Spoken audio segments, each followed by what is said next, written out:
Esta noticia puso a pensar al mundo y hoy queremos profundizar sobre los impactos que puede tener no solamente en el Reino Unido, sino en Europa, incluso en el mundo.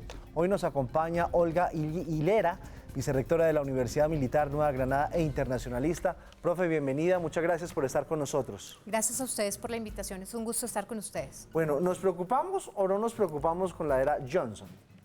Bueno, yo creo que habría de preocuparse Europa, porque sin duda este es un movimiento de euroescépticos, de personas que quieren debilitar la Unión Europea y su posición, su radicalismo, pues va a hacer que de verdad tengamos que enfrentar este momento más cerca hacia octubre de lo que se estaba planteando en el escenario May. O sea que con este señor se van o se van. Claro, teníamos dos posiciones dentro del gobierno conservador. Digamos, May intentó 3 veces hacer el proceso de separación en lo que se conoce como un Brexit blando. Quiere decir, con algunas prebendas en particular, no abandonando totalmente la unión aduanera, en particular con el tema de Irlanda. Con la línea que entra ahorita, como lo mencionaba la nota, son euroescépticos, quiere decir, no quieren hacer más parte de la Unión Europea y no están dispuestos a atender a lo que ya se había negociado con la Unión Europea. Entonces dice, ¿salimos a las buenas o a las malas? En este caso asumieron la versión a las malas, pero esto va a tener unos impactos económicos bien importantes, no solo para Gran Bretaña, sino para la Unión Europea en general, y es un mensaje también para unas nuevas tendencias políticas en el resto de Europa. ¿De quién es la responsabilidad de que ya a estas alturas los británicos estén en la línea dura? Bueno, tenemos el referendo en el año 2016 con un margen de diferencia bastante pequeño. Cuando se empieza a tratar de implementar, cuando se empieza, digamos, a dimensionar cuál es el impacto de abandonar este esquema de integración, pues se dan cuenta pues, que los impactos son muy grandes y que los impactos son profundos para la vida diaria del ciudadano del Reino Unido. Ahí es cuando empiezan, bueno, repensémoslo. Entonces se plantean varios escenarios, o sea, fue como el impulso de salgámonos, pero después implementémoslo. Ahí fue cuando empezaron a generar estos escenarios mucho más analíticos, más detallados, y se dieron cuenta que no era tan fácil abandonar.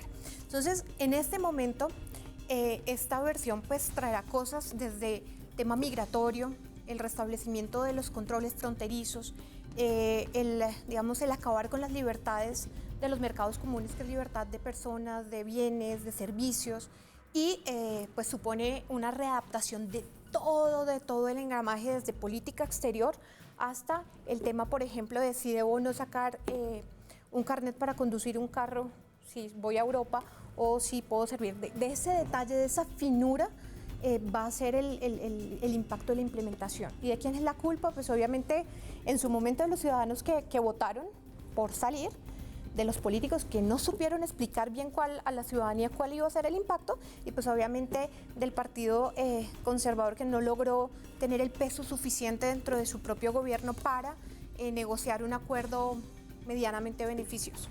Profesora, en el tema Brexit pues ya tenemos ese panorama.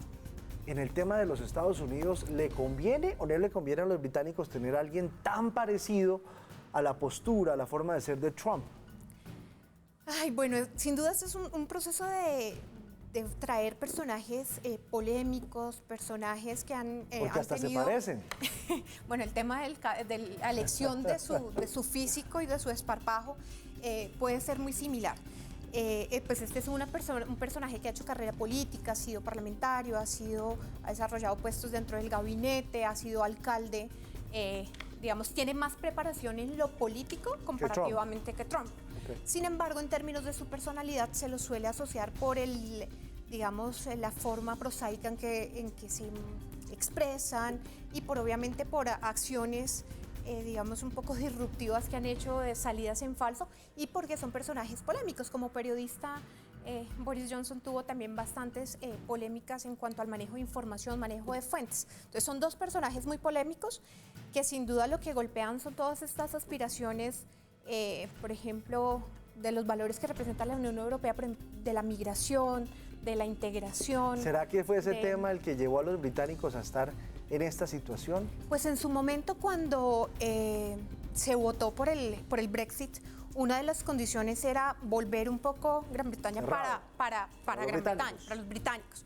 con un argumento que de hecho fue usado mucho por Boris Johnson, que era el tema de los costos. ¿Cuánto le cuesta o cuánto dinero trasladan de sus arcas a instituciones, al funcionamiento, a otros países, diciendo que eso afectaba a la economía y las perspectivas incluso de los propios ciudadanos? Ese es uno. De hecho, él pagaba publicidad, pagaba buses con los letreros. Ya después fue que dijeron, no, pero venga, ese dinero que él dice que se envía, hay retornos, hay inversión de la Unión Europea, es decir, no es un beneficio solo para la Unión Europea, sino que había unos retornos de la Unión Europea. Pero pues es polémico, ya ganó y para el 31 de octubre nos vamos con un Brexit duro. Un Brexit duro, una situación muy delicada, muy polémica. Miremos un poquitico el tema de los británicos como lo que eran, o lo que, si podemos seguir diciendo, potencia. La llegada de Johnson no es un mensaje al mundo de que esa potencia ya no es tan fuerte como lo era antes, teniendo en cuenta que a ese cargo han llegado también personajes polémicos en el pasado. Bueno, sigue siendo la quinta economía, digamos, a nivel internacional, pero obviamente el hacer parte de un esquema grande como la Unión Europea daba peso de negociación en los organismos internacionales, daba peso de negociación en los foros internacionales y a la gente del común le daba la facilidad, por ejemplo, de jubilarme con mi pensión en libra esterlina e ir a vivir en euro en alguna parte de España, digamos, con una mejoría notoria para mi calidad de vida, digamos, como pensionado, o tener, por ejemplo, la posibilidad de estudiar en otro lado y tener tratamientos igualitarios, por ejemplo, tener la posibilidad de tener servicios de salud y servicios básicos. Muchas ventajas. Muchas ventajas. Entonces, el hecho que esto salga, pues impactará incluso hasta la canasta básica, la libre circulación de los productos diarios, de los productos alimenticios. Eso también se va a ver afectado. Entonces, para los británicos el impacto puede ser uno, que como potencia pues van a tener que ir solitos, o sea, son potencia, pero ya no son la gran potencia de hace 2 siglos, sino que tendrán que ir pues en una condición de uno a uno en los foros. 2, para el ciudadano, pues va a haber una disminución de su calidad de vida en el proceso diario. 3, que va a haber un impacto económico generalizado y obviamente en el concierto internacional, pues los otros y la Unión Europea no se va a quedar quietita. Sí, van a venir retaliaciones. Claro, es decir, yo no puedo como Unión Europea decir, déjelo ir y que no le pase nada y sigámosle abriendo las puertas a sus mercados, porque sería un incentivo perverso para otros estados países en reconsiderar su permanencia en la Unión Europea. Entonces, en cierto sentido, no la van a ver fácil porque la Unión Europea se va a mantener firme en las condiciones digamos que ya pactadas, porque si no sería un incentivo para otros en abandonar este esquema, y pues es un esquema que ha sido un ejemplo internacional, un avance que hizo superar 2 guerras mundiales, que ha hecho superar las barreras lingüísticas, que ha hecho superar las barreras incluso culturales y religiosas. Y pues esta es una echada para atrás muy complicada. Fuerte. Pues le está costando mucho a los británicos. Profesora, muchísimas gracias por estar con nosotros. Nos da muchas luces sobre el tema. A ustedes por la invitación.